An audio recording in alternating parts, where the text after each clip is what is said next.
Hi everybody, this is Madhav here from Remote Marketing, and today I'm going to talk about Honeypot marketing. This is something that we coined internally, and this was a strategy we had discussed in our company for many years, and we did execute it and have the results and everything to show that I'm going to discuss about today, and why it's important, how a lot of the bigger companies have also done that. And just to also point this out, that this strategy, just like all of the other strategies we've discussed in the podcast in the past, can be executed with 100% remote marketing team. Just want to make that clear. All right, so what is a honeypot really? So by definition, a honeypot is basically a place which attracts visitors. And the thing is that when you look at the whole marketing landscape right now, right, a big chunk of strategies are reliant on like a big company. So, whether you take Reddit, Facebook, Google, everything is monitored by them. So one day they make a change, one rule change, and you're potentially, your strategy just goes to waste, right? So in order for us to safeguard our interests, to kind of create more long-term marketing channels that weren't particularly as badly affected with all these platforms, we were always in search for one. So one is obviously the age-old email marketing, right? The email, once you collect it from visitor, you have full control on what you want to send them, how you want to send them, in what visual way you want to send them. But that's for another time. The other was something that we discovered on our own.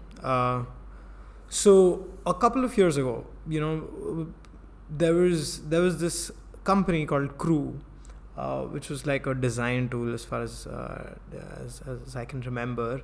And they were kind of facing the same dilemma. They wanted to build a long-term marketing channel that could be an excellent lead generator for their product, Crew. So they built this platform, a side project called Unsplash, which today, as you know, is like one of the biggest stock photo libraries, which is 100% free, right? So they built that side project, and it was an excellent lead generator for them. And in fact, the product was so successful, Unsplash, that it actually ended up becoming their main product. And the original product, which was Crew, was actually shut down, a year ago, I think.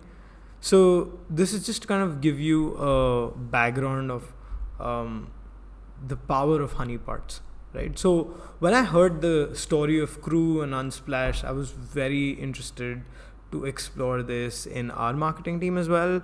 And the thing is, it's not like we had not tried honeypots in the past. We had tried smaller honeypots, in the form of calculators or mini tools like a time card generator and things like that.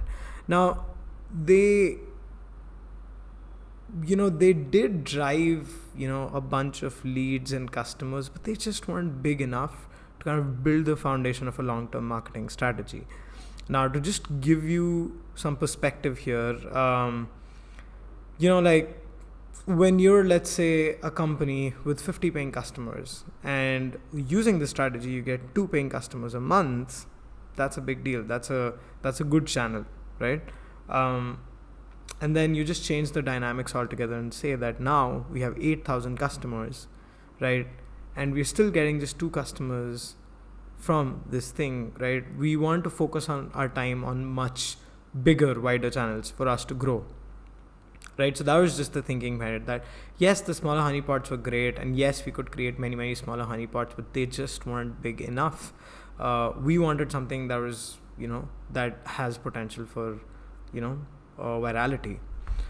And at that particular time, I started exploring some other honeypot products. So at that time, there was a product by HubSpot called HubSpot Sidekick, which was basically just a tool to kind of track email opens and clicks and all of that. And then eventually it ended up becoming one of their main products called HubSpot Sales, I believe. And so just like that, we started thinking of our product. But before I tell you about what product we ended up building, there were many considerations that we had to make. But before I even get to that, I'm also going to get into how did we even find a honeypot? Like, what were the top things that we had to see? What were the top considerations to a good honeypot that could potentially generate leads, right? So number one was we needed to build a honeypot product, okay, that addressed a very large and wide market, right? There's no point in investing a year's development resources building a product which, let's say, serves a maximum size of 10,000, 20,000, maybe 100,000 people. We wanted something much, much, much bigger, because that's the whole point of it. We want to keep getting returns over the years, over 5 years, 10 years. So we wanted to target a very large and wide market. The second thing we obviously wanted was the market needs to be very closely related to our main product, right? So for example, if I am a sales tool, right? I'm a tool, I'm a CRM, right? And if I create a honeypot for, let's say, invoicing, or if I, let's say, create a product for how to, like a freelance marketplace, that is not really correlated, right? How are people who are coming to a freelance marketplace going to use my CRM? Sure, there'll be one or two people, but it's not immediately tiable, right? So I wanted to, explore something that was very closely related to our main product, so we could formulate a strategy on how we can eventually tie that main product with this honeypot and kind of generate leads and customers and all of that stuff. And the third thing was we needed to find our positioning in this wide addressable market, right? So let's say if we were to go into, a quotation solution, right? There are like 100 quotation solutions, right? How do I find my breakthrough in that mold, right? Those were just the things that we had to consider. So here's how we went ahead with it, okay? So from 2015, we were thinking that, we get a lot. So just to kind of give you a perspective, Hubstuff was a time tracking software, which, I used to be a part of their team for many, many years. And it was a time tracking product, which is used by, remote teams and agencies and all of that audience. And basically,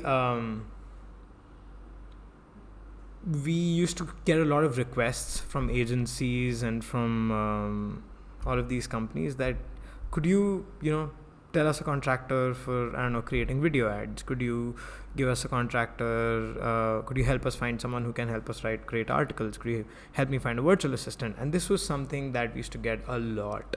Okay, and when we looked at the entire market in general, right? So at that time, the freelance marketplace consisted of Elance, Odesk, Fiverr, TopTal, all of these different services.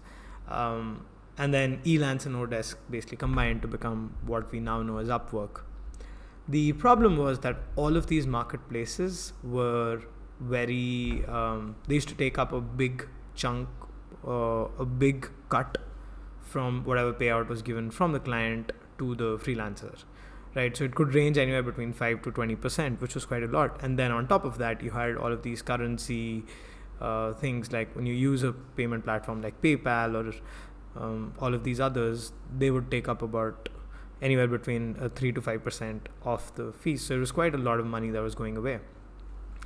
And at just about around then, Upwork had kind of released this big fees change, and it was getting there was a lot of discussion going on in the community. I used to frequent Reddit communities a lot where people are like, oh, you know what, this company is increasing their fees. I don't know why freelance marketplaces charge this much fees. We just can't afford it, all of that. And this is where we kind of found our positioning. So we always knew that freelancers were a great way to, like, freelancers would definitely have time tracking requirements. That's a fact. Any consultant, any advisor, any freelancer, any contractor, they all have time tracking requirements, because that's what how they're kind of built or structured with when they're working with a client, right? So our original goal was to, let's say, figure out that, you know what, we're going to reach this freelance marketplace. We're going to get these freelancers aware about our time tracking product, and then they can pitch it to their clients, which are basically agencies and companies who are our bread and butter, and then they can become customers of our product, and that's how we can kind of keep growing. And because we saw an opportunity in the market where, you know, there were a lot of people, a lot of freelance marketplaces that were charging fees, we decided to create a freelance marketplace which did not charge any fees. That's it. Like, no middlemen, no fees, nothing. We're not involved in any way. All we're doing is we're a mediator. We will connect the client and the freelancer. We'll have a bunch of freelancers on the marketplace. We'll have a bunch of opportunities. We'll connect you, and then anything beyond that is up to you. How you want to set up payment terms, how you want to get paid, we're not involved in that. And this was something that obviously we had tested out asked a bunch of our customers and, you know, other people in the industry, and it was something that kind of people did express their joy when they heard that 100% free, you know, forever freelance marketplace, that they would love that. So in 2016, we for 1 year we built we worked on this particular product, and we launched a freelance platform called Hubstaff Talent. And this was just about the time, probably 6-7 months into, you know, the whole when other freelance marketplaces had changed their fees, and yeah, so we launched that, and it grew fantastically well. It was I think it was probably in like a year we grew it from like 0 to almost about 60,000 freelancers on the platform, and pretty much, you know, like it was something like 90 countries in literally a year. And we were being discussed on communities, we were discussed on Facebook groups, we were being covered by media outlets. A lot of bloggers were doing that. Of course, a lot of it was initiated by us, all of this go-to-market. This is something that I'll discuss in a part 2 of Honeypot marketing, but to stay in the realms of what we want to cover in this episode, it was huge. It was it generated, like, our freelance platform grew to 60,000 freelancers in a year, and we used to roughly have we still do have about 700 jobs being posted on the platform every month, and about 4,000 freelancers starting a profile every month. So, and because we built this huge product that was now constantly driving users, there was a lot of organic growth. People just started creating profiles. People were recommending that, hey, you know what, screw those other freelance platforms, they charge a fee. This platform which doesn't charge a fee. And then they would, there was quite a lot of viral coefficient here. And then over time, at least until about a year and a half ago, we were roughly getting about 30 to 40 paying customers every month from the platform, which it's in very nascent stages, right? And that roughly translates to about $20,000 in our revenue each month being added to our revenue, $20,000. So right now the platform, or at least a year back, the platform, has been paying for itself, and the platform is growing on its own. It's not really requiring a lot of investment from our side. And that was the original goal of it. Now, I don't know where, like 5 years, 10 years down the line, how this product will become, but at least looking at the numbers right now, platform's grown to, I think, about 80,000 freelancers right now, and it's still being talked a lot by people. And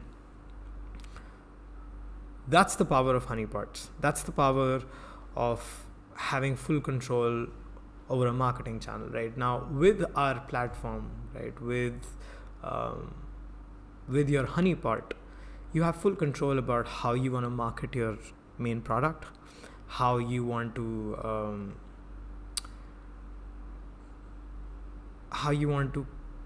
blend in the main product into this product, how you want to dictate the terms of this free product. There's just so much that you can do here, and that's why I would urge you to definitely see this as an option.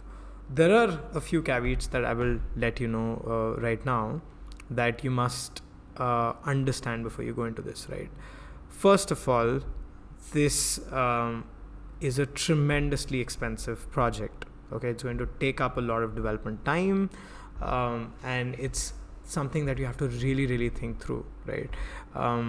Specifically things like, are we in a position to even invest this much in a product? Because this is going to be a big bet, and you need to be sure that if this bet doesn't succeed, if the worst case scenario, this is a big failure, will our company be in a tough financial situation? Will it shut down our company, or will we just be slightly affected by it, or we won't be affected at all?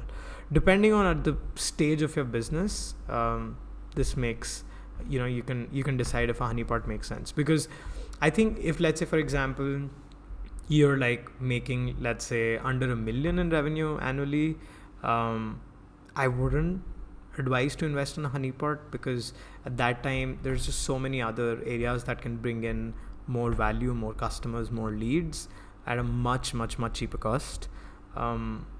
But as you grow, let's say, when you outgrow these channels, and when you, let's say, reach to a certain stage where the main channels have kind of flattened out, I think that is when I would definitely urge you to look at a honeypot market. And also, when you understand that this is much development time is going away, you also need to understand that whatever honeypot that you're going to build needs to be you need to understand the size of the addressable market. There's no point in going into a market which is like not big. Like, just to give you an example, at another company I was with, we wanted to build a plugin which was click to call.